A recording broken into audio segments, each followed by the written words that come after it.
Hey, good morning. Welcome back to Mike's Diabetes World. Take a look at blood sugars right now. It's 6.6. Gotta hurry up and do a blood sugar since I have a lot of strips again. I haven't had a correction in a while, so pretty good. So I enjoy the 680 quite a bit. And if you're wondering what's the matter with my cheek, it's the sleep guard I wear at night that has left indentations. I just saw the marks, just questioned. Okay, my average blood sugar is awesome. It's 7 points, time and range is awesome. It's 98%, and the 2% is above. The average sugar is 7.7%. So all pretty good. This leads into today's topic of why a CGM. Why not just use a glucometer all the time? We'll be right back to discuss that. See you in a moment.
This channel is provided for informational purposes only.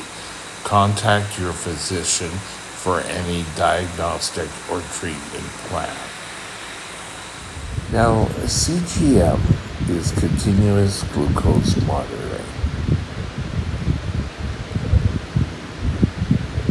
It was a way of the future not too long ago. A sensor that could talk to your pump and give you a glucose number. It was something that was way out there, even 10 years ago. Now it's a part of most people's lives as a T1D. Why should you take a look at getting a CGM? CGM is a way that you can fine-tune your insulin needs and meeting those needs as you go along. The CGM will give you information like this: 98%, 2%, if you get that, fine. Time and range allows your doctor to pinpoint where your care is needed. Where going before and getting a hemoglobin A1C would give a snapshot of how much sugar was in a red blood cell. It was not the greatest. You could be up and down, but your sugar in your blood cell pretty well stayed current. It has its place nowadays where you could utilize that to see if a person is diabetic. But on the whole, it doesn't necessarily help us. So, type 1 diabetes is something that you need to be on top of. Doesn't mean you have to do finger pricks every 5 minutes, but your pump will record information. Oh my God. So that you're able to take a look back and see, well, lunch I keep going up. Or, a drop quite substantially. Maybe we need to tweak. That is a way out concept. That's not so way out anymore. I start every couple of days taking a look at my information and tell the time and range, standard numbers, average blood sugars, and it actually could give an estimated hemoglobin A1C. And next time I do a hemoglobin A1C test, I want to test to see how close it is. But I kind of already know it's fairly close. But CGMs work best with the pump. I understand that you can just wear a CGM. It can be Dexcom, it can be Medtronic without a pump, but it's not going to give you the information that you can respond to pretty quickly. Because taking a shot, there's absorption, you don't know how much insulin's in your body. Ideally, the pump is what they call the standard of care. You need to know, A, how much insulin is left in the body, what your blood sugar is, so runway, and your time in range. To accurately answer your questions of how well you're doing. Sorry, GA.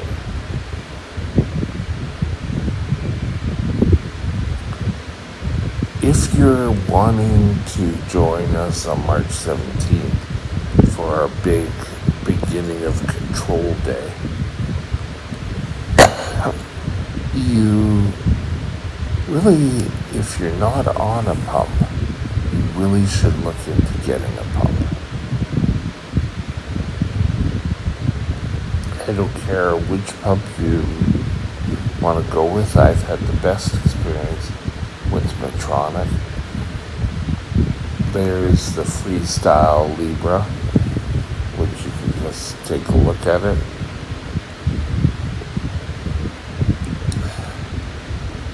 I'm not sure on the software with the Libra. It's changed. There's a new model out. Dexcom has a new model out. Medtronic's latest is the Guardian 4, which hasn't started production in Canada yet, but it's coming. So you really should look into getting a CGM. And I've said this before, but yes, it's a broken record again. You need to get your best control. And having the tools, all these bells and whistles, will only work if you take the information, you look at the information, whether it's on your pump, your phone, or your Apple Watch. I don't have an Apple Watch, but it's compatible with that as well. Anything that will help you keep yourself in line with your blood sugars. But utilize them. Work with the information that is given. Never kind of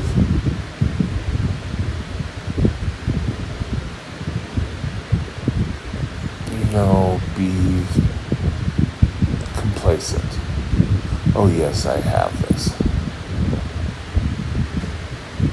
I had a glucometer as a young man. I would pull my glucometer out, and out of curiosity I would do a test. But I wouldn't do a test. No one told me you could do a test. Base your blood sugar on it. It was kind of more like an interesting tool. But I didn't use it. In fact, what I did was blood sugars at an open house.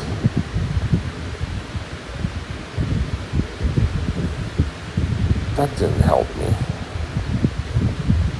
It wasn't until I got my second glucometer, and doctors kind of asked for my blood sugar records. It was great.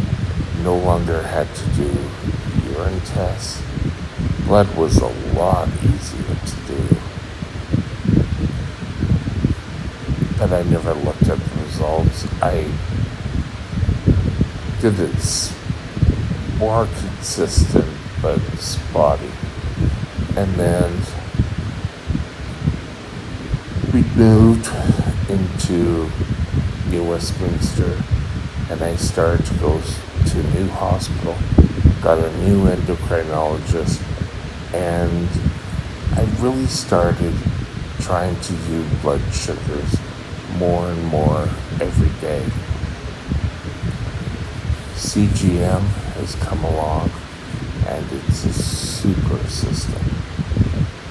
If you're wanting to take your diabetes and make it your own, take ownership of it, bring down those blood sugars, bring up those super lows. CGM helped me quite a bit. If I have to go without a CGM, it's kind of nerve-wracking. You rely on knowing what your blood sugars are, where they are. So it's important that you take a look at things and utilize the information. Because remember, the reason why you got all this information was for better control of yourself. And